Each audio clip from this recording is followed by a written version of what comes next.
Welcome to the Private Practice Survival Guide podcast with your host, Brandon Seigel. I'm a published author, speaker, entrepreneur, and private practice strategist dedicated to transforming the way that healthcare functions. This podcast is all about empowering you to create the change you want to see. Let's dive in.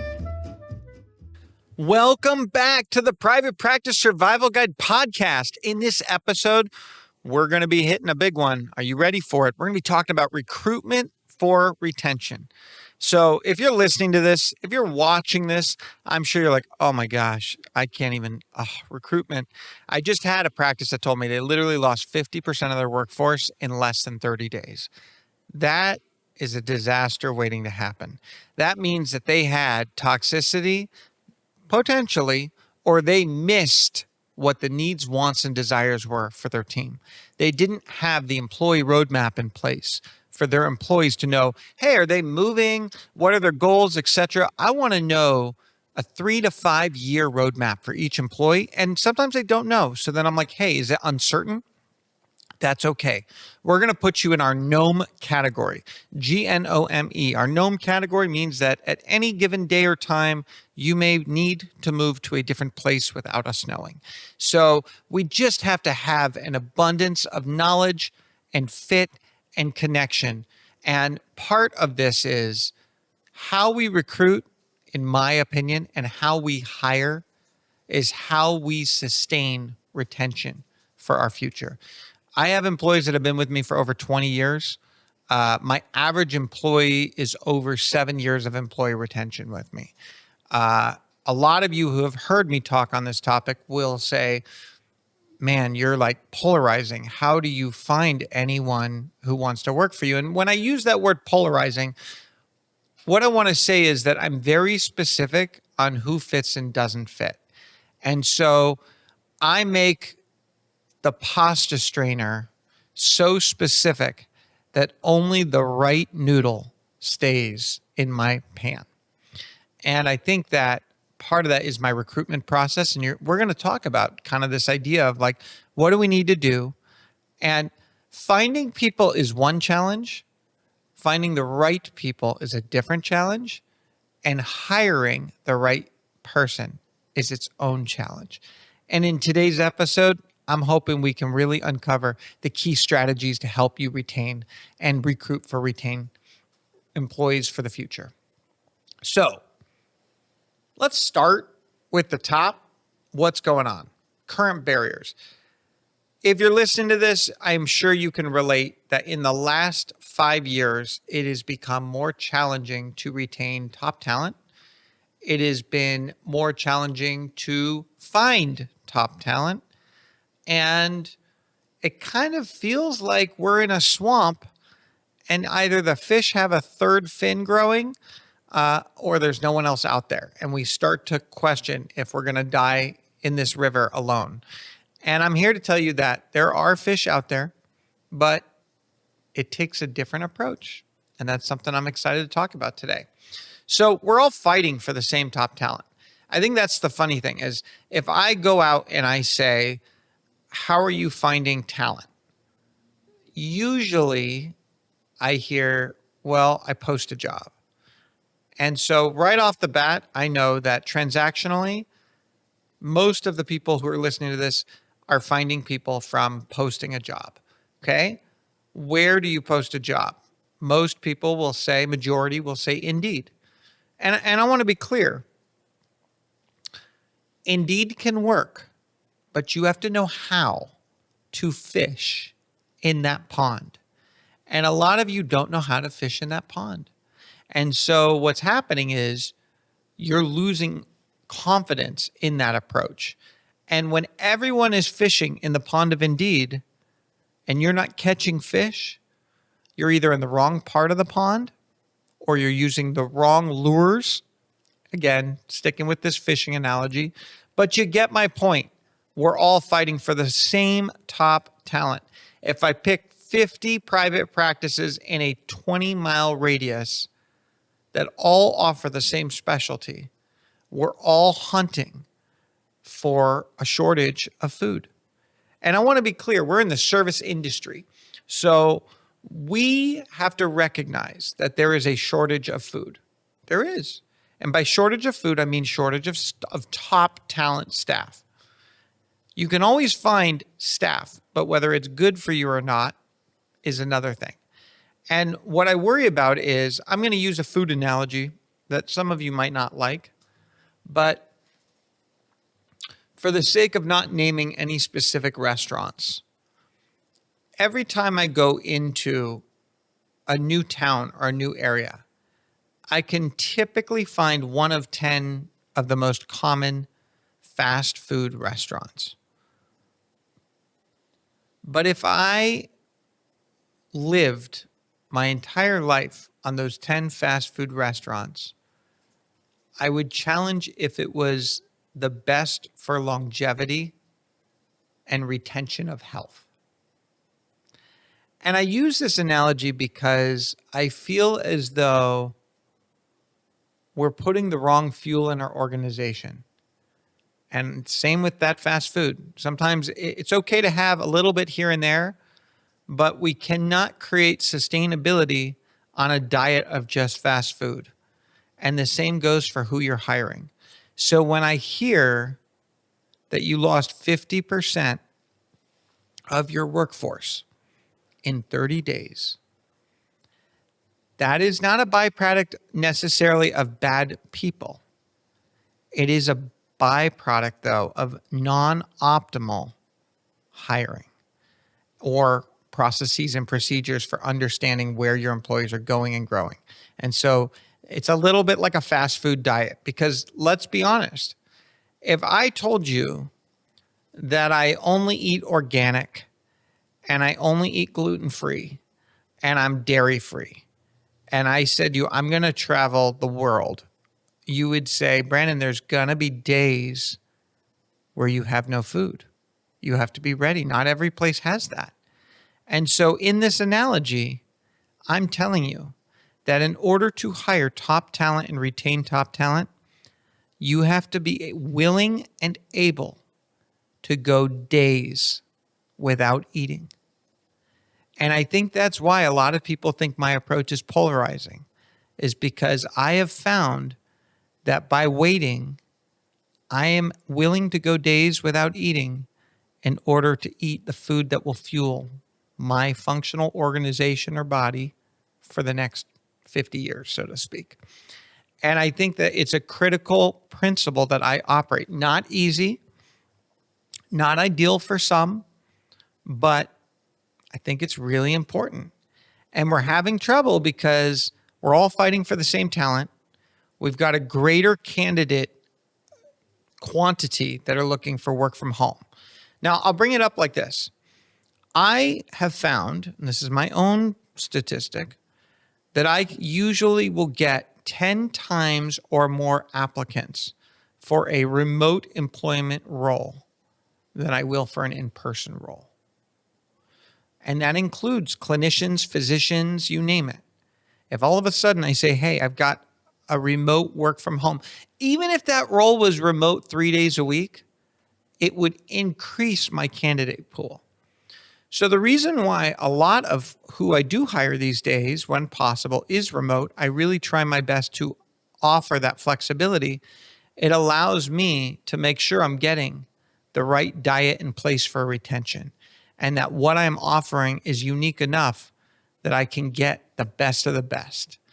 And so I say it, cream rises to the top. You got to know where you're going and growing. And so the other challenge that we're having is that market demands are requiring greater earning opportunities with stagnant or less time commitments. So we're seeing more and more clinicians, physicians leave the field of patient care, go into roles where it could be quality assurance clinically. It could be sales. I've seen a lot of clinicians get into sales with technology companies, health tech. I've seen a lot of practitioners go into coaching and business coaching or clinical coaching. A lot have gone into building their own courses and podcasts and all of that. And I want to be clear, because a lot of you are like, well, didn't you do that? I'm not a clinician. I'm married to a clinician. My mother-in-law is a clinician. My brother-in-law is a clinician. So I eat, sleep, and breathe it through that lens, but I am not a clinician. I am a business strategist. That's the way I would define it. And really what I want to say is even better than that. I am a chief problem solver.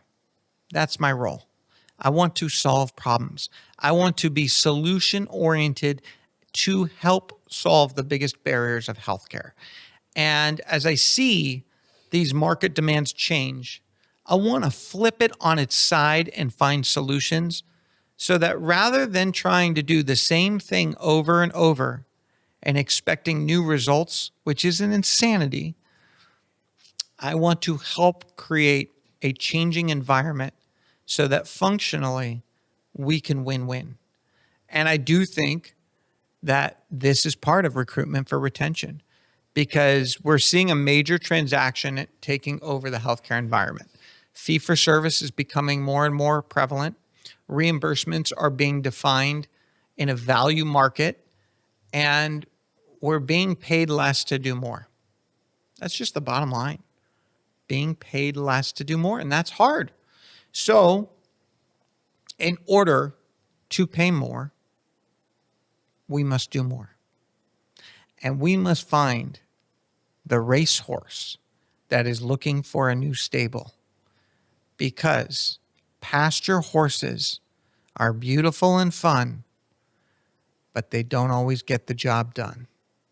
So here's the deal. We need to shift our mindset. We need to be willing to eat with less to do more. Imagine if you could build a business model with less people, but the people that you invested in were in it to win it. This concept that we are always recruiting, from my mindset, is a necessity, but it is about finding unicorns. It is not about always filling a seat. It is about finding those that can enhance the co-creation. And it's amazing because everything that I've grown has come from an organic, slow growth mindset. And I look at it from, who am I hiring that can help elevate change, growth, and abundance of opportunity? Even if I don't have something, I will invest in that. So I have two people that I hired that I'm overstaffed, but I'm overstaffed because I see that they will bring an abundance of value that will create change for practices like you when you're ready. And I know that it is easier for me to change the world when I have the right people in place. And so sometimes I'm got too much food on my table, and sometimes I don't have any. And I'm okay with that as long as I strategize. So as we shift our mindset, I want you to create a recruitment magnet. What does a magnet do? A magnet attracts. A magnet repels. And what's funny is when I tell people about this, they always say, Brandon, how does anyone ever want to work for you? And I say, because when I repel those that don't want to work for me, there is some scent that I let out. And when someone's attracted, they're in love. And it's not about me, because that would be totally egotistical. And I'm not trying to be egotistical. What it's about is that the scent that I'm putting out is real and it resonates on a meaningful way with someone. The problem is, many of you are putting out BS. And I don't mean my initials. And that BS is what people want to hear versus what is authentic in your organization. So you're like, oh my gosh, we believe in the best care and we offer mentorship and you're going to get Thursday drinks and happy hour and you're going to be empowered to do all these things. And then what happens is you overpromise, you underdeliver, and it always leads to disaster. One of the other things that I've found is that when you create a pasture that attracts pasture horses, don't be upset when they don't want to do anything but graze on the hills. Create the most beautiful pasture for a retired racehorse. A racehorse is someone that needs to run at all times because the day they stop running is the day they die. But they don't need to run as hard as maybe they've run in the past, but they value the exercise. Find that candidate that does that. So we must know how to attract and repel. So right off the bat, one of my companies, what do I repel? Very transparent. I'm like, this role doesn't offer benefits. Because in one of my companies, I value really the pay structure, the co-create, the entrepreneur investment, and I am attracting people that don't want, desire, or need the benefits because I am putting it in other buckets. That is not meaning that I don't care and want to offer benefits. It's that I'm attracting people that don't need the benefits. They're getting it already. It's not of value to them. It's a specific demographic I'm going after. But that is a repellent to a lot of people. So I'm not going to waste my time with those that say, well, my ideal employment opportunity has all these benefits, but for the right job, I'm willing to settle. I never want you to settle. When you settle, you resent. When you resent, you become Tabasco sauce in my water system, and I have to flush the entire water system to get your essence out of my company, and I don't want it. So the day you come in is the day you think I am glory and that you love everything that we resonate, and you never expect a little bit more because your expectation puts pressure on things I can't control. So when you come in with the idea that this is fulfilling, not just for today, not just for tomorrow, but for your future. And that we craft what that looks like together. That it is an open dialogue in our employee roadmap that tells you, here is where I meet my needs.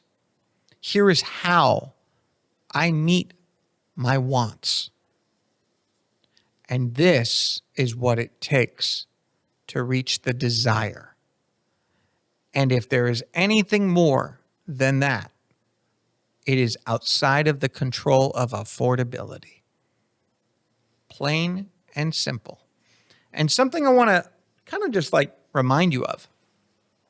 In healthcare, typically, what I can afford to pay them 5 years from now, I can afford to pay them today.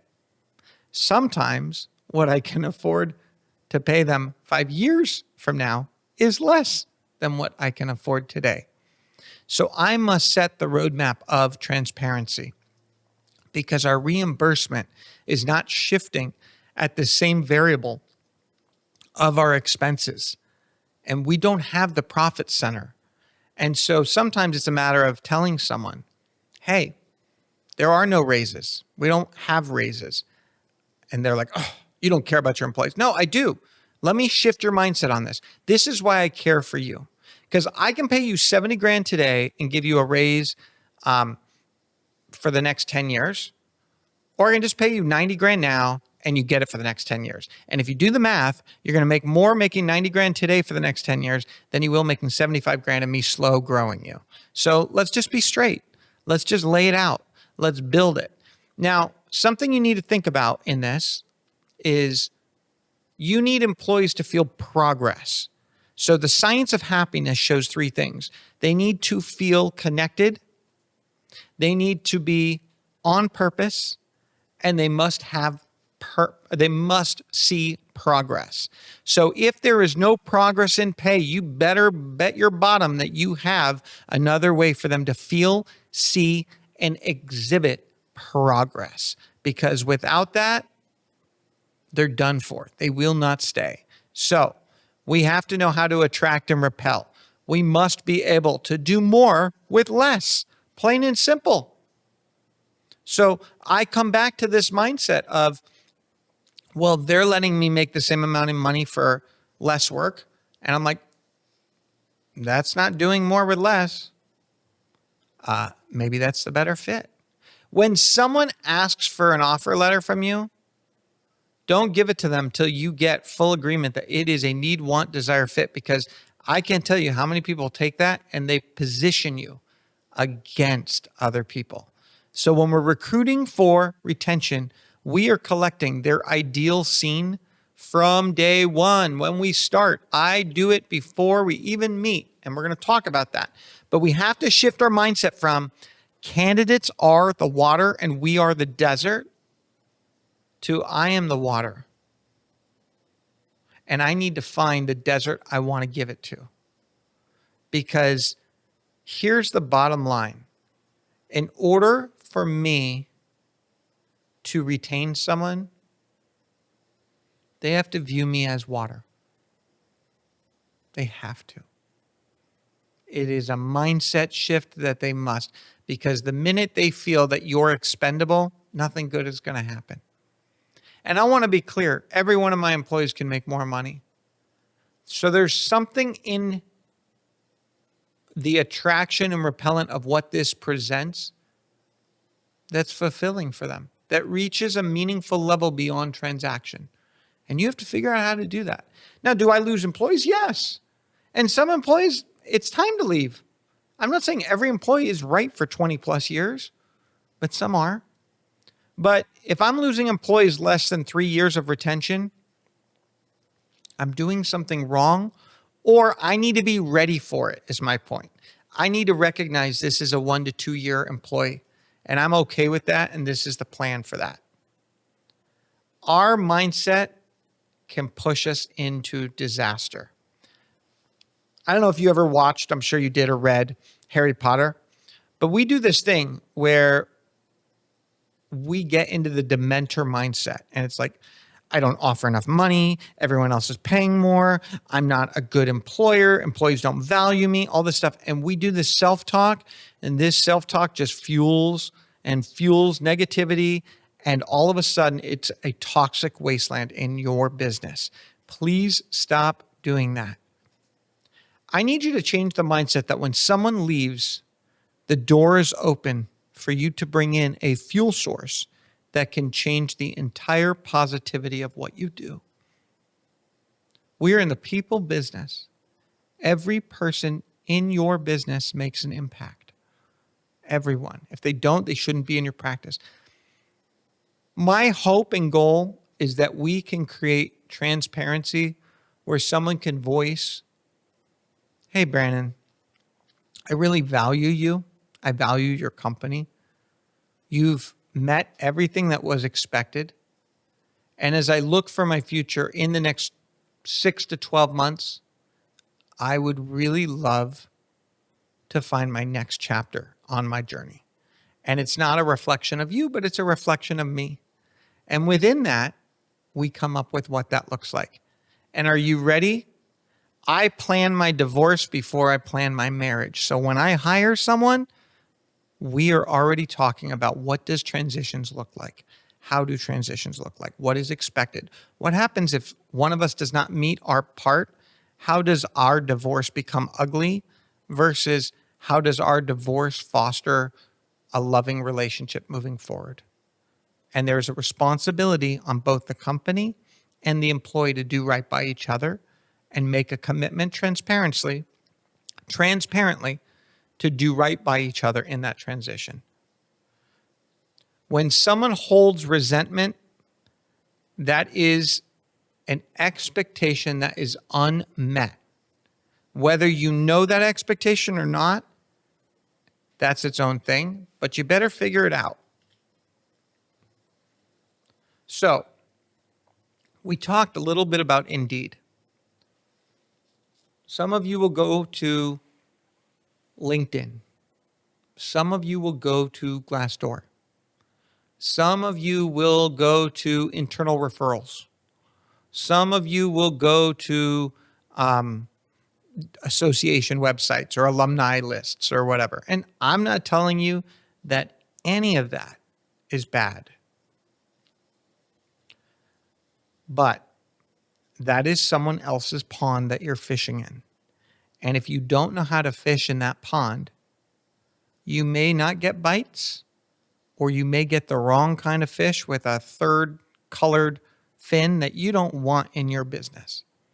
So I'm a big believer that if we can craft a fishing pond that breeds fish, it'll feed us for a lifetime. And so part of that is, how are you creating an ecosystem where you have connection and relationship? Even if it's not hiring, it's like, hey, I put on events every month at my clinic for anyone in the community. I put on events where I bring people from out of town once a quarter, and we've got a 2-day workshop, and it allows people to see your practice. It allows people to connect with people. Maybe it's creating that ecosystem of how people find other people. And I come back, I want to be clear. I believe that each and every one of you should put a $10,000 acquisition budget on each employee that you're trying to hire for the value of a unicorn. So that $10,000 is that if someone were to find you a unicorn, even an employee that was a unicorn that fit your model, I would work out a $10,000 bonus benefit to them. That is how much it's worth in our business model from a business algorithm standpoint, from what I've seen and crafted and calculated. So I want to create a fishing pond, and I'm going to invest, because every time I can grab a fish from my fishing pond, even if I spend $10,000, that fishing pond doesn't get tainted the way that others do. So I want you to think about hosting events. I want you to think about Instagram for your recruitment. I want you to think about putting on your own podcast. I want you to create a pond where people say, I want to be connected to you even if I'm not working with you. I just love what you do, and I have someone I want to work for you or whatnot. And I get that all the time. And I love that. To me, like, hey, you have someone that you're like, Brandon, I've got a unicorn for you. I'm always meeting unicorns, and I want to co-create with unicorns. And that's how I've kind of created my pond. I want you to create your pond. I want you to build an ecosystem of like-minded, synergistic people, magnetic, that attract and repel with you, to put the perfect fish in your pond. Some of the fish will become employees, and some of the fish are just helping breed other fish. Not every fish is meant to get caught. And I just want you to be clear on that. And I think that you're going to find that the more that you invest in continuous attraction and repelling, the easier it's going to be to recruit on a continuous basis. This transaction of posting a job, how many unicorns are looking for a job? Very few. So it is passive attraction that often finds the unicorn. It is the person that is not actively looking for a job, but open to a job, that may be your unicorn in waiting. But Indeed often plays to either window shoppers, or people that are out of work, or people that are actively looking to leave due to circumstances. So as we look at recruitment for retention, I want to remind you that we are all searching for the same top talent. There is a shortage of fish. Stop thinking that you're special. You're not special. Everyone needs hiring. Hiring is hard for everyone. And I'm saying that in terms of majorities. Some of you may be like, I have no problem hiring, but your game might be different where you are, your funding, whatever. But in general, it is hard to hire top talent. It is hard to find unicorns. It takes time. If you think you can hire someone in 6 weeks who is a unicorn every time you're wrong. I think it takes 18 months for me to find a unicorn. 18 months. Can you believe that? So that is why I am able to keep the diet, metaphorically speaking, gluten-free, dairy-free, organic, the whole bit. That is how I'm able to not lose food on my table. I need you to shift your mindset. I need you to create your recruitment magnet. I need you to attract. I need you to repel. I need you to create the best interview process. I need you to build employee roadmaps. I need you to spend more time nurturing and investing in how you catch the perfect unicorn. Then stop this fill a seat transactional baloney. And honestly, I'm being real. If you don't have HR in your practice, you're missing out. If you can't afford HR in your practice? Reach out to me. I've got incredible HR solutions at a fraction sometimes of the cost of what it takes with real C-level HR support. None of this I mean no disrespect, but $19.99 gets you an HR manager. That's baloney. But my bottom line is, whether you invest in it in-house or out, you need to invest in true HR so that you can recruit for retention, so that you have your systems in place, your policies, your procedures, your solutions, your magnets, all of that. And by crafting a fishing pond, you can breed your own fish. You can build up that, and you can keep an eye on the pH of the water. So I believe in you. I know you can do it. And our statistic for this episode is healthcare organizations that implement structured retention programs see a 45% reduction in turnover costs. Wow. 45% reduction in turnover costs simply by implementing a structured retention program. It saves an average of $58,400 per retained employee, according to the 2024 Healthcare Retention Report. Genius. I really think that sometimes the most challenging part of recruitment for retention is that you're prioritizing the wrong thing. And you're more afraid of your patients losing care than you are about losing the quality of care or losing the what a unicorn is to your practice. And so I challenge you also to create expectations with your patients to understand, hey, we're on a roller coaster right now in the workforce. We try to attract the best, longest fit, but people move, people change. No one is in their careers the way they were 25 years ago. So you need to work with us to understand that we can only create the service offering that we do based on the staff that is sustainable. And there's only so much in our control. So we're going to serve you to the best we can based on everything that we can control, recognizing that outside forces do play a part sometimes. So as we wrap up this episode, I want to remind you our quote from Jim Collins: great vision without great people is irrelevant. Again, great vision without great people is irrelevant. Jim Collins. Thank you for tuning into this episode of the Private Practice Survival Guide podcast. Don't forget, subscribe, like us, comment. We're listening. Follow us. Stream us on YouTube. Stream us on any podcast platform.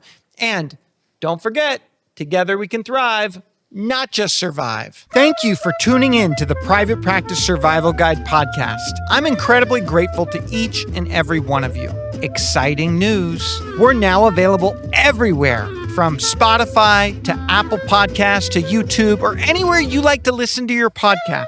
So watch, listen, and reach out. If you loved this episode, please drop a 5-star review. It truly means the world to me. Are you looking for more ways to elevate your practice? If so, now is your chance. Reach out, go to my website, or email me at brandon@wellnessworksmp.com. And remember, it's not just about surviving, it's about thriving.